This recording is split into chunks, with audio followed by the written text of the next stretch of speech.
Church, स्वागत है यीशु मसीह के नाम में आप सबका। मेरा बिलीव है परमेश्वर आपको लेके आए आपके मसलों को हल करने के लिए और आपको अनंत जीवन के अधिकारी बनाने के लिए, और जिस काम के लिए परमेश्वर ने आपको चुना वो काम आपकी जिंदगी में करने के लिए। और वो काम है, उसने कहा मैंने तुम्हें चुन लिया ताकि मैं तुम्हें सब जातियों से श्रेष्ठ बनाऊं।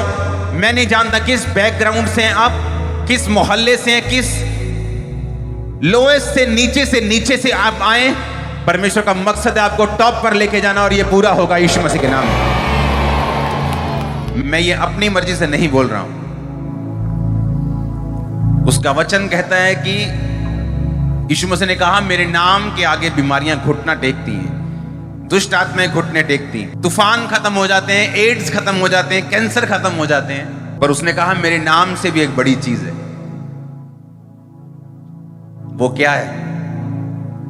परमेश्वर ने कहा मैंने अपने वचन को अपने नाम से भी बड़ा महत्व दिया। जिस नाम में इतने काम हो रहे हैं उस नाम से भी एक बड़ी चीज है। उसने कहा मेरा वचन मेरे नाम से भी अधिक महत्व रखता है। सुनो मेरी बात, आप व्यवस्था विवरण 7 अब आप पूरा अपने घर जाके पढ़ेंगे, ये आपका होमवर्क है। उसमें लिखा हुआ परमेश्वर ने कहा मैंने तुम्हें इसलिए नहीं चुना कि तुम बहुत थे। इस्राएलियों को परमेश्वर ने कहा मैंने तुम्हें इसलिए चुन लिया क्योंकि तुम सब जातियों में से सबसे छोटे थे। और परमेश्वर ने कहा मैंने तुम्हें इसलिए चुन लिया कि मैं सबसे छोटे लोगों को चुनकर उन्हें पूरी दुनिया में श्रेष्ठ करूं। यह परमेश्वर की मर्जी थी।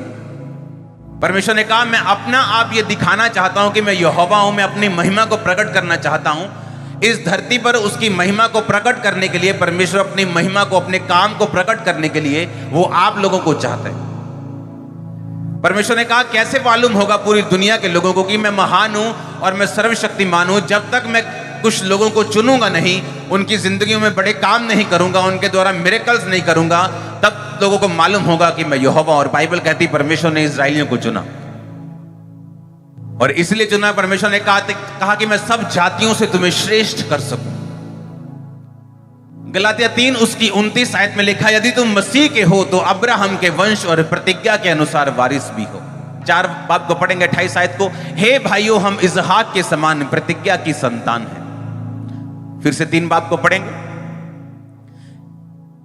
मैं 3 गिनूंगा, आप सब मेरे साथ पढ़ेंगे, 1 2 3। और यदि तुम मसीह के हो तो अब्राहम के वंश और प्रतिज्ञा के अनुसार वारिस भी हो। परमेश्वर ने अब्राहम को कहा था कि मैं तुम्हें श्रेष्ठ करूंगा, आशीष का मूल बनाऊंगा। और परमेश्वर ने कहा यदि तुम मसीह के हो, यदि तुमने बपतिस्मा ले लिया, अगर तुमने यीशु मसीह पे विश्वास कर लिया, तो तुम क्या हो? फिर तुम प्रतिज्ञा के अनुसार अब्राहम के वंश के और प्रतिज्ञा के अनुसार वारिस भी हो और अब्राहम के वंश भी हो। आप ये देखी हुई चीजें जितनी देख रहे हैं, टेंट से लेके, साउंड से लेके, ये सारे वचन से बने। परमेश्वर की आत्मा लिखा पानी के ऊपर मौजूद थी और परमेश्वर ने कहा उजाला हो जाए, और परमेश्वर की आत्मा ने वो सब कुछ बना दिया जो परमेश्वर के मुंह से निकला था। हालेलुया। आप जो कुछ भी ये देखा हुआ देख रहे हो, ये अनदेखी चीज से बना है। यानी जो स्पिरिचुअल चीजें हैं वो देखी हुई चीजों से ज्यादा असली हैं।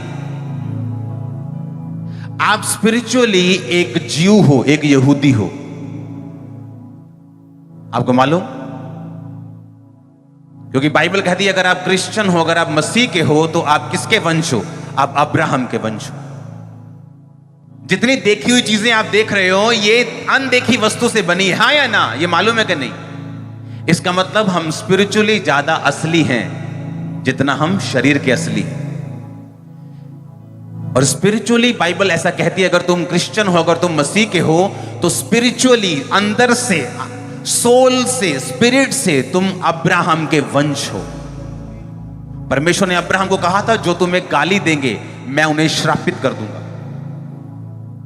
जो तुम्हें आशीष देंगे, जो तुम्हारी प्रशंसा करेंगे, मैं उन्हें ब्लेस कर दूंगा।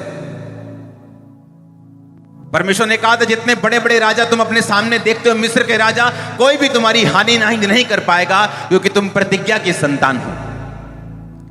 इस दुनिया में अगर क्रिश्चियन लोगों का कोई नुकसान कर सकता है वो क्रिश्चियन लोग खुद हैं और कोई नहीं। एक बहुत बड़े मैन ऑफ गॉड को बीमारी हो गई और यह बात मुझे बहुत डिस्टर्ब कर रही थी। मैंने कहा ऐसा कैसे हो सकता है? और real genuine man of God, कोई ऐसा फेक वाला नहीं। और उनकी मिनिस्ट्री में मुर्दे जिंदा होतों की डॉक्यूमेंट्रीज हैं, मुर्दे जिंदा हुए 3-4 दिन बाद क्रूसेड में, ऐसा सब। लेकिन मैं सोचता था ऐसा क्यों हुआ, ऐसा परमेश्वर क्यों हुआ। और मेरे ख्याल से मुझे हो गए 4 साल इस विषय के लिए प्रार्थना करते हुए। और एक दिन मैंने उनका वचन सुन रहा था, उस वचन में वो बोल रहे थे, आई am sick and tired of this.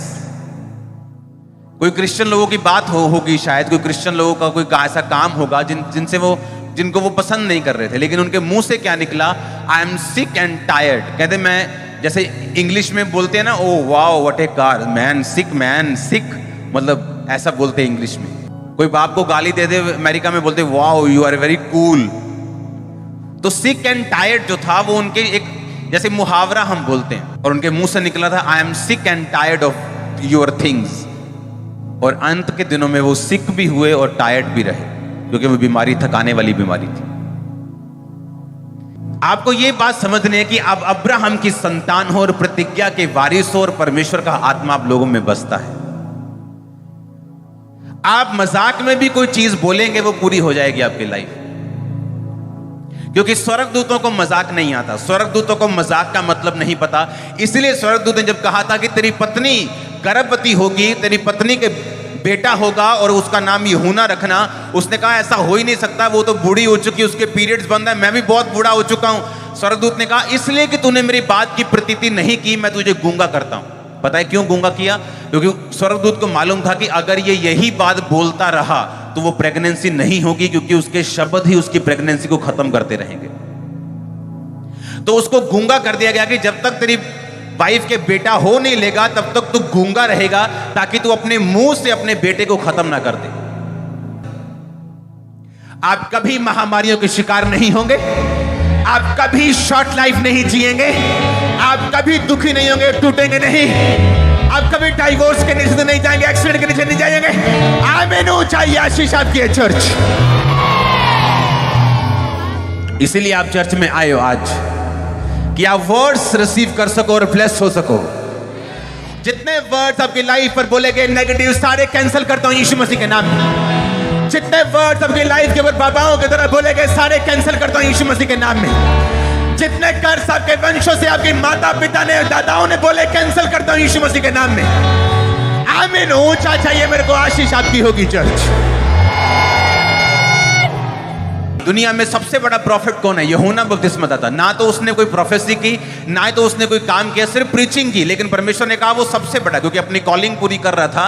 और उसका बाप इतना बड़ा परमेश्वर का जन और इतना ज्यादा परमेश्वर के साथ वफादार, लेकिन जब वचन पूरे नहीं हुए उसको भी गूंगा कर दिया गया परमेश्वर के द्वारा। इसका मतलब परमेश्वर किसी का पक्षपात नहीं करता। इसका मतलब परमेश्वर अपने वचन से बंधा हुआ है। इसका मतलब जो परमेश्वर ने आपको पावर दी है उसका आप यूज कर सकते हैं, और उसका आप मिस यूज भी कर सकते हैं, उसका इस्तेमाल भी कर सकते हैं, उसको अपने खिलाफ भी यूज कर सकते हैं, अपने लिए भी इस्तेमाल कर सकते हैं। अपने पड़ोसी को बोलो, यदि तुम मसीह के हो तो अब्राहम के वंश के हो। अगर अब्राहम के वंश के हो तो प्रतिज्ञा के अनुसार तुम वारिस हो। फिर से बोलो अपने पड़ोसी को, यदि तुम मसीह के हो तो अब्राहम के वंश के हो। अगर तुम मसीह के हो तो अब्राहम के वंश और प्रतिज्ञा के अनुसार तुम वारिस हो। पूछो अपने पड़ोसी से, किस चीज के वारिस? बोलो आशीष के वारिस। आशीषित होगा तू घर आते समय, घर से जाते समय।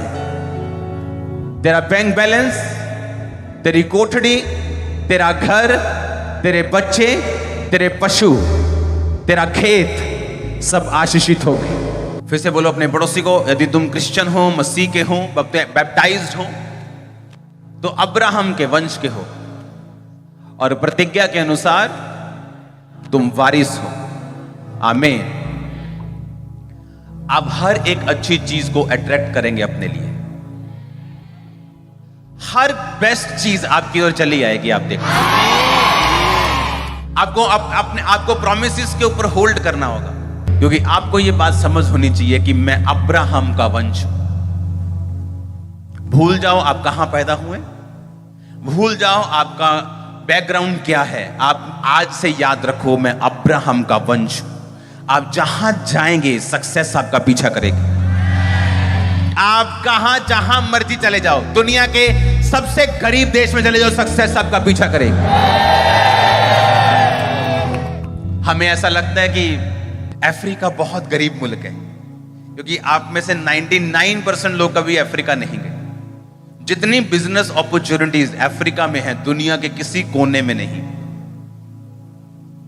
अगर आपके पास जुराबें हैं, जुराबें आप वहां बेच सकते हो महंगी, 35 रुपए की यहां से लेके कम से कम वहां 250 रुपए की जुराब। और क्रिश्चियंस लोग वहां 80% लोग क्रिश्चियन है, 70% लोग क्रिश्चियन है। और अगर आप उनकी लाइफ देखो, कहीं अधिक ब्लेस है आम लोगों से।